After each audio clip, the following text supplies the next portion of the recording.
Raw political question for the lieutenant governor. Yeah, gosh. Yeah, you said you're way out front on this. I don't know. Well, you are. There's only lieutenant, the highest ranking statewide official in the country. Bars low. Yes.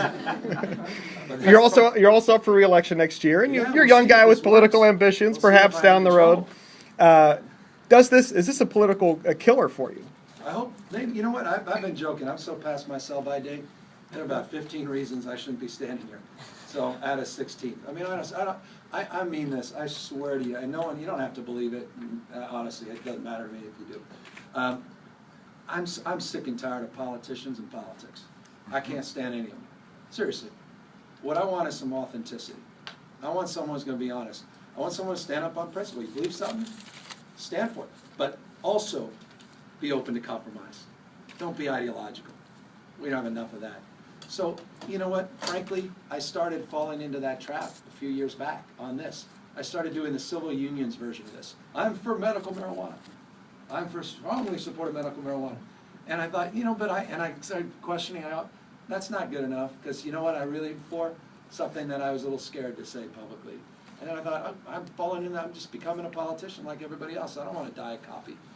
I'd rather be kicked out, being myself. Life, you get one damn chance at this stuff, life.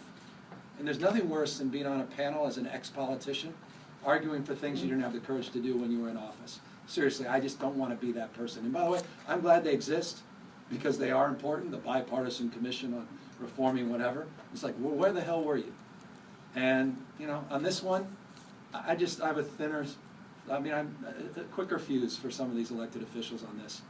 I mean, look at the death penalty. How many of us came out, you know, all those Democrats statewide, we didn't even come out supporting repeal of the death penalty.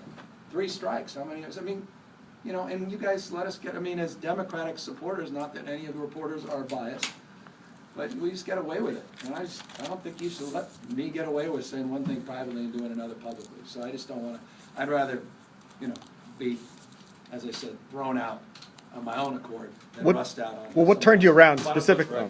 Final question right behind you. Conscience. Second rodeo question. My conscience. What's the budget and timeline for this blue ribbon panel? Like, how long? When does it start? When does it end? How much is